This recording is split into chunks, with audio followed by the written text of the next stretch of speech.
This episode is an ESL listening practice for intermediate learners. You will hear a natural conversation with clear pronunciation and everyday English. No tests, no pressure, just listening.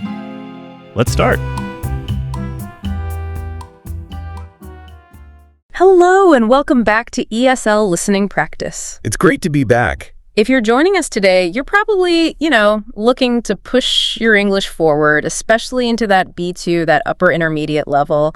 And we're so glad you're here. We really are. And today, we've got a topic that I think is going to hit home for, pretty much everyone listening. Oh, absolutely. Like the universal feeling, not just for English learners, but for anyone who's ever had to do anything important under pressure. We are talking about that specific, horrible feeling. I think you know the one. You've studied for weeks. You've got your grammar charts. You've watched all the videos. You feel like you know it. You feel, confident. You're ready. You walk into that exam room, sit down, the clock starts, you turn over the paper, and poof. Nothing. It's just gone. Your mind is completely, utterly blank. It is one of the worst feelings in the world, that sense of panic. You're looking at a question, and there's a part of your brain screaming, I know this. I saw this yesterday. Yes. You can almost see the page in the textbook in your mind's eye. But you just can't grab it. It's like, the file is corrupted or something. You can't open it. And what's the first thing we do? We blame ourselves instantly. Oh, immediately. The internal monologue is just brutal. It's, I'm terrible at English, or I'm just not smart enough for this, or I knew I should have studied more. Yeah, it feels like a total personal failure. And today, we are here to tell you that that reaction, while totally normal, is completely wrong. That is the big message today, that blank mind thing. It has almost nothing to do with your intelligence or how good you are at English. It's not a measure of your knowledge. Not at all. I'm going to get into why that is. The core idea for today is that this whole experience, this memory failure, it's actually biological.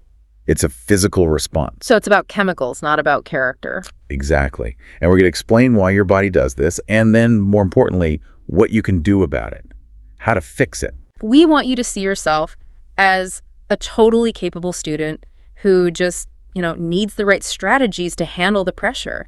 So if you're listening and nodding along because you've been in that panicked state, take a deep breath. You're in the right place. We're going to figure this out. Okay, let's start with the science then. You said it's physical.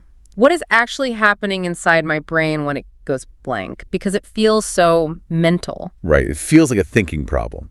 Yeah. But to really get it, we have to talk about stress and the way the brain is built. Okay. We think of it as one big computer, but it's really made of different parts.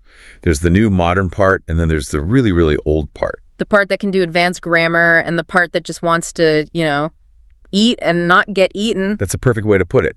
The part you need for your exam, where all your vocabulary and complex thoughts are, that's the prefrontal cortex. The prefrontal cortex. Think of it as the CEO of the brain.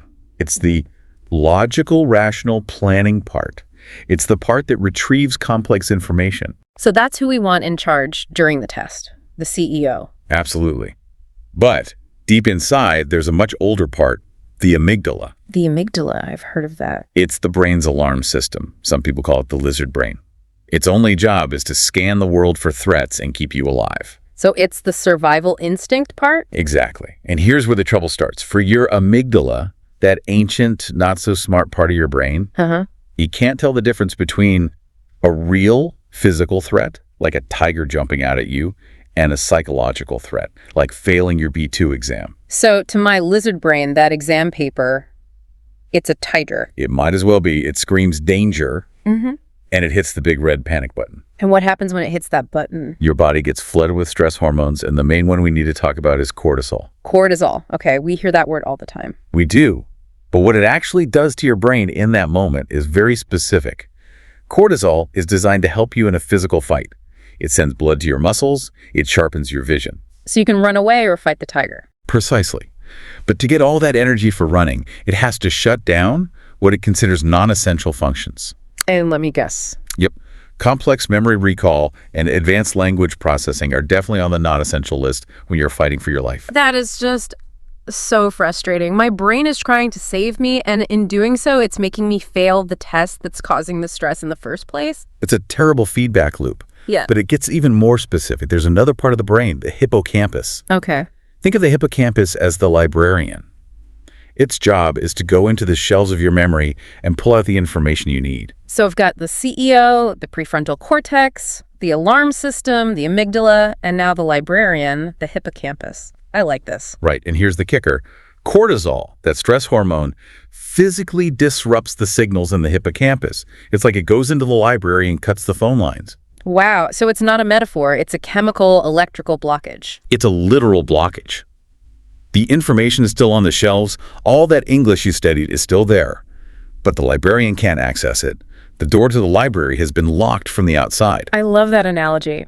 The knowledge is in the room, but I can't get in the door. That is the single most important thing to understand. When you go blank, you are not lacking knowledge. You are lacking access. Which explains that awful, but also kind of amazing thing that happens the minute you walk out of the exam room. The hallway effect. Yes. You step outside, you take a breath, the pressure's off, and then pang. All the answers come flooding back. You suddenly remember the perfect word for question 3 or the right tense for that sentence. It's infuriating, but it proves the point. It proves the information was there the whole time. The second the tiger was gone, the amygdala turned off the alarm, the cortisol levels dropped, and the security guard unlocked the library door. That is so reassuring, actually. It proves I'm not bad at English. It just proves I was, well, chemically blocked. You were in survival mode, not thinking mode. And the exam environment triggered it. Okay, so cortisol is the biological villain here. But I feel like there's another piece to this puzzle. It's not just the stress. It's also about how we study. Oh, this is a huge one. This is the difference between what we call passive knowledge and active knowledge. And it's a trap so many students fall into. Especially at this B2 level. It's something psychologists call the illusion of competence. The illusion of competence. Okay, break that down for me. What does that mean? It means we trick ourselves into thinking we know something when we actually just recognize it. So let's talk about what studying looks like. For a lot of us, it's watching a YouTube video where someone explains, say, the present perfect tense. Right. Or you're reading a grammar book, you're looking at the examples, and you're nodding your head. And you think, yeah, okay, I get that. That makes sense. You're consuming it. You're taking it in. And that creates what we call passive knowledge. Passive knowledge. So that means I can understand it when I see it. Exactly. If I show you a sentence with the present perfect, you can identify it and say, yep, I understand what that means. But wait, if I understand it, doesn't that mean I've learned it? I feel like I have. I feel confident. And that feeling of confidence is the trap. It's a little hit of dopamine your brain gives you for recognizing a pattern. But recognizing something is a totally different mental skill than producing something from scratch. Ah, so it's that classic input versus output problem. It's all about input versus output. Exams don't just ask you to understand, they demand production. They require active recall. Which, what exactly? Active recall is the skill of reaching into your brain with no clues and pulling out the right word, the right grammar, the right sentence structure, and using it correctly and doing it fast. So the trap is that we do all this studying that builds our understanding, our passive knowledge, and we feel like we're learning, but we're not practicing the actual skill of the exam tests. Let's use an analogy. Imagine you love watching professional chefs on TV. You watch every show. You know all the techniques. You can identify a perfect sauce. You know exactly what they're doing wrong. Okay, I have a deep passive knowledge of cooking. Exactly. Now, I put you in the kitchen during a busy dinner service and say, okay, make that dish in 10 minutes. Total disaster. I'd panic. I wouldn't know where to start. Because you've only practiced observation, you haven't practiced the action. So many of us study English by observing it, but the exam forces us to perform the action. Or like drawing. I know my best friend's face perfectly. I can recognize it in a second. You have perfect passive knowledge of that face. But if you gave me a blank piece of paper and a pencil and said, draw your friend, it would look, well, it wouldn't look like them. That is a fantastic analogy. Most students study by looking at the finished drawing. The exam asks you to draw it from memory. And that gap, that space between recognizing the answer and having to create it from nothing. That's where the panic starts. Yes. Your brain struggles for a second because it hasn't practiced that retrieval muscle. You feel the struggle. You interpret that feeling as, I don't know this. The cortisol spikes. And the library door slams shut. And the door slams shut. Yeah. So the key takeaway here is understanding does not equal instant access. Just because you get it when the teacher explains it doesn't mean you own it yet. You don't own it until you can produce it on demand. Okay, let's shift gears and go inside the exam room itself. We've talked biology, we've talked study habits, but what about the noise? And I don't mean the clock ticking, I mean the noise in my own head. The internal distractions. Oh, this is a massive piece of the puzzle. We can call it mental noise. Because even before you read question 1, that little radio station in your head starts broadcasting, right? It does. And it's always playing the greatest hits of your anxiety. What if I don't finish? What if this is too hard? What if I fail? The problem with that mental noise is that your brain has a finite amount of processing power. Think of it like a computer with a certain amount of RAM or working memory. Okay, so I have, let's say, 100 units of brain energy for this test. Right. And you need all 100 of those units for the actual English questions, for grammar, for vocabulary, for understanding the text. But the worrying. The worrying uses up those units. Yeah. That internal voice saying, what if I fail, is actively consuming your brain's resources. It's like running a really heavy app in the background of your computer while you're trying to do something important. Everything just slows down and freezes. That's a perfect analogy. All right. You get the spinning wheel of death. If your anxiety is using up, say, 40% of your mental RAM, you only have 60% left for the actual exam. So I'm literally making myself less intelligent in that moment. You are functionally reducing your cognitive capacity. You're trying to take a B2 exam with only an A2 level of brain power actually available to you. But I want to push back on that a little, because if I'm stressed, I'm going to worry. That feels unavoidable. Are you saying I have to be some kind of Zen master to pass an exam? That's a great question. No, not at all. You can't eliminate the noise. That's impossible. The goal isn't to achieve total mental silence. The goal is just to turn the volume down. It's about recognizing that the noise is stealing your energy and learning how to manage it. I remember in my exams, the loudest noise was always comparison. I'd look over at the person next to me, and their pen would just be flying across the page. Oh, that's a killer. And I'd just freeze up thinking, they know everything and I know nothing. That specific type of noise has a name. It's called social evaluation threat, and it burns through your mental resources faster than almost anything else. Why is it so bad? Because now your brain is trying to do two incredibly complex things at once. It's trying to answer the English question, Yeah. and it's trying to run a simulation of what's happening in someone else's head. So I'm multitasking, and one of the tasks is worrying about a stranger. Exactly. And the brain is terrible at multitasking. So while you're spending energy wondering why they're writing so fast, your own language centers are being starved of resources. And that causes the memory freeze. That's the memory freeze. Yeah. The brain is so busy processing the social fear that it can't also process the English. It just drops the ball. Wow. The worrying isn't just a side effect, it's an active part of the problem. It's stealing the fuel. Yes. And that feeling of running on empty leads to another common student behavior that actually makes things worse. I know where you're going with this. The night before the exam. The all-nighter, the cram session. It feels so heroic, doesn't it? Surrounded by books, powered by coffee, you feel like you're doing everything you possibly can to succeed. It feels productive, but the science is very clear on this. It's one of the most counterproductive things you can do. We're talking about the fatigue factor. Exactly. A tired brain is physically different. When you're sleep deprived or just mentally worn out from hours of cramming, your brain doesn't work properly. So sleep isn't just about rest, it's about data processing. It's entirely about data processing. Sleep is when your brain takes the information you learned during the day from your short-term memory and files it away properly in your long-term memory. It's a process called consolidation. So if I study for 5 hours and then only sleep for 3... You're essentially doing all this work and then unplugging the computer before it has a chance to save the file. That's a terrifying thought. So all that stuff I tried to cram in at 2 a.m.? It might just be gone. Or even worse, the file is corrupted. What does a corrupted file look like on exam day? What are the symptoms of this tired brain? The first one is that information gets all mixed up. This is so common. You know the difference between past simple and present perfect, but when you're exhausted, the lines get blurry. So you start confusing rules that you actually know really well. Exactly. It's like someone shook up your mental filing cabinet and all the folders are out of order. The second symptom is speed. Your recall just becomes slower. So even if you can find the answer, it takes you 20 seconds instead of 2. In a timed exam, those seconds are everything. And that slow feeling makes you panic more, which brings on the cortisol. And you're right back in that vicious cycle. And finally, your confidence just plummets.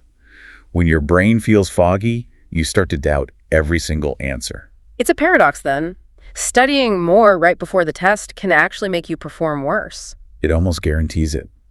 You're sacrificing brain function for a little more information, but that information won't stick because the brain is too tired to file it away. So sleep is not a luxury, it's a study strategy. It might be the single most important one. An extra hour of sleep is better than an extra hour of cramming every single time. Okay, there's one more psychological trap I want to discuss before we move on to the solutions, and this one is very, very common for dedicated B2 learners. I think I know what it is. It's the perfectionism trap. Ah, yes.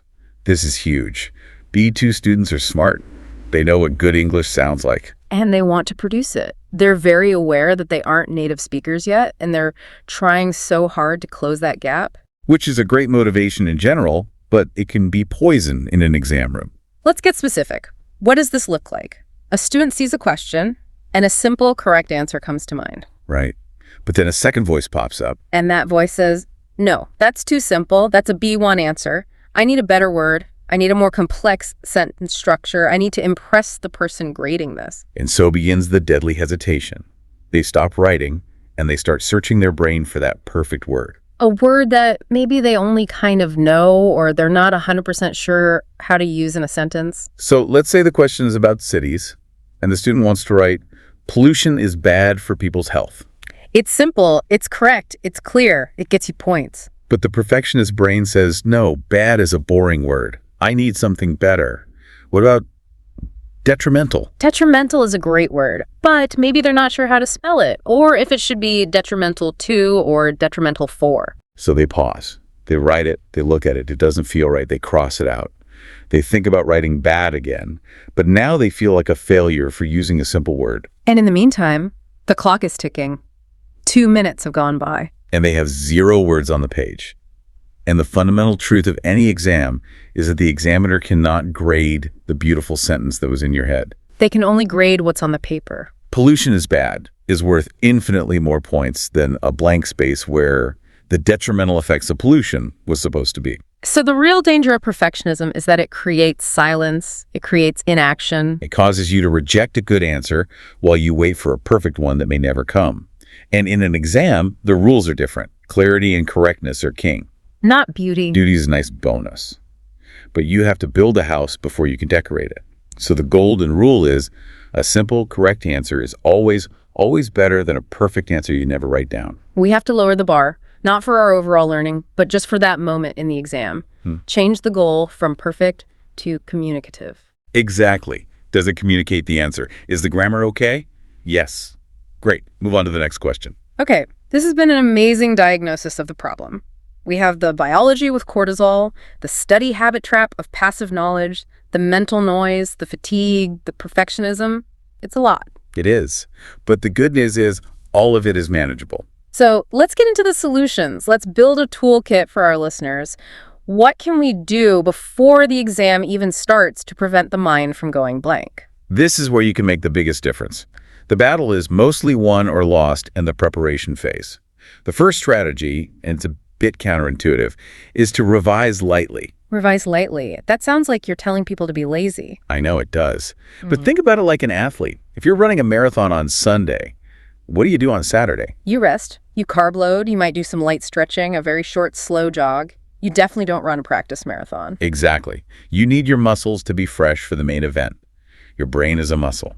The day before the exam is for light stretching only. So no new grammar concepts. No memorizing long lists of vocabulary. Absolutely not.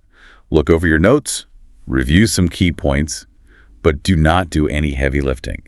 You want your brain to be rested and ready to perform. That makes perfect sense. Okay, strategy 1, revise lightly. Strategy 2, we've already touched on, but it's so important. Sleep. I can't say it enough. Prioritize it. A full night's sleep keeps those cortisol levels low and ensures the library doors are unlocked and ready to open. And strategy 3 is about how we practice in the weeks leading up to the test. Yes.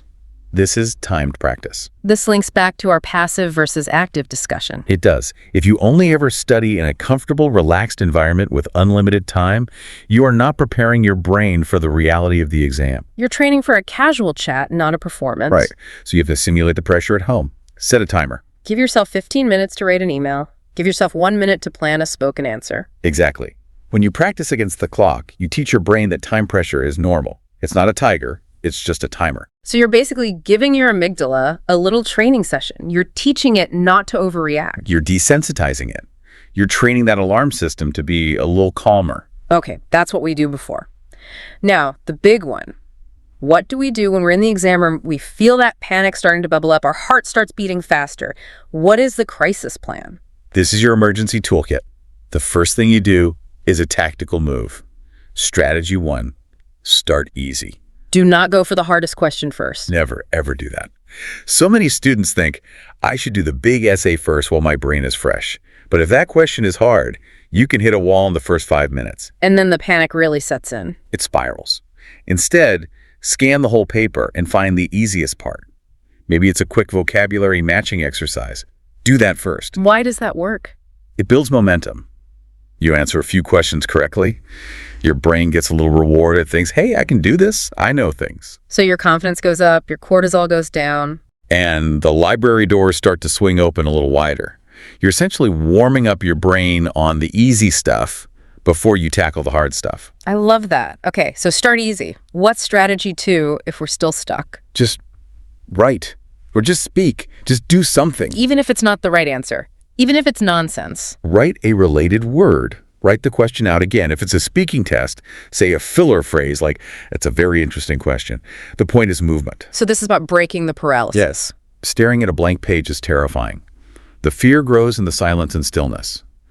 But the physical act of moving your pen or moving your mouth can break that spell. It kickstarts the engine. It does. The physical movement can often trigger the mental process. Don't wait for the perfect thought. Start moving, and the thought will often follow. Okay, that's a great practical tip. Start easy, just right. What's the last resort? The big red button for when the panic is overwhelming. Strategy 3, the 15-second reset. Okay, what is that? If you are truly blank, your mind is racing, your heart is pounding, you stop. Stop. But I have no time. You put your pen down, you close your eyes, and for 10 to 15 seconds, you just breathe slowly. In through your nose, out through your mouth. I can feel the resistance to that idea from here. 15 seconds feels like an eternity in an exam. It feels like giving up. It feels like the most dangerous thing you could possibly do. But it's the smartest. Let's look at the data. When you're in a panic state, your cognitive function is severely impaired. You're reading the same sentence over and over and not understanding it. So you're losing time anyway. You're just busy being ineffective. You are wasting far more than 15 seconds. You're spinning your wheels. That 15-second pause is a biological reboot. It physically lowers the cortisol in your bloodstream. It tells your amygdala the tiger is gone. So it's an override switch. It's an override switch. When you open your eyes after that reset, your brain will be clearer. You'll be able to think again. You will more than make up for that lost time because you'll be effective again. You have to step back to move forward. Exactly. You can't eliminate stress, but you can manage it. You can keep it from hijacking your brain. This is so practical. I want to spend our last few minutes on maybe the most important part of this whole thing, the mindset shift. Yes. How we frame this experience for ourselves after it happens. Because the biggest damage isn't always the score on the test. It's the story we tell ourselves about it. The I'm bad at English story. That story is so damaging, and it's not true. So let's be very clear about what going blank on an exam does not mean. Okay, let's list them. 1. It does not mean you are bad at English. 2. It does not mean you didn't study enough. In fact, you may have studied too much. And 3, and this is the big one for a lot of people. It does not mean you will fail in a real-life English conversation. That's so important. Students think, if I can't remember a word in this quiet room, how will I ever order a coffee in a busy cafe? But the two situations are completely different. An exam is an artificial pressure cooker. It's not real life. Real-life communication is cooperative. It's slower. You can ask for clarification. You can use gestures. Exactly. It's a team sport. An exam is a solo performance on a tightrope. The blank mind is simply a sign that your brain was under artificial pressure. It's a data point about stress, not a judgment of your English ability. It's just a glitch in the system caused by a weird situation. It's not a fundamental flaw in you. What a relief that is to hear. Your brain was just trying to save you from a tiger it thought it saw. It just made a mistake. I think the final message we want to leave you with is about changing your relationship with your own brain. That's a great way to put it. Stop fighting it. Your brain isn't trying to sabotage you. It's trying to protect you. It's just a bit clumsy about it. So you have to work with it. Work with it. Give it rest. Give it calm. Give it an easy start. When you work with your biology instead of trying to battle it, these situations become so much less scary. They stop being these huge, terrifying monsters. They just become tasks. And tasks are always manageable. You will get there. You already have the knowledge inside you. You do. And now you have the keys to unlock the door. Thank you so much for joining us for ESL listening practice. We really hope this gives you a new sense of confidence for your next exam. Good luck out there. You've got this. We'll see you next time.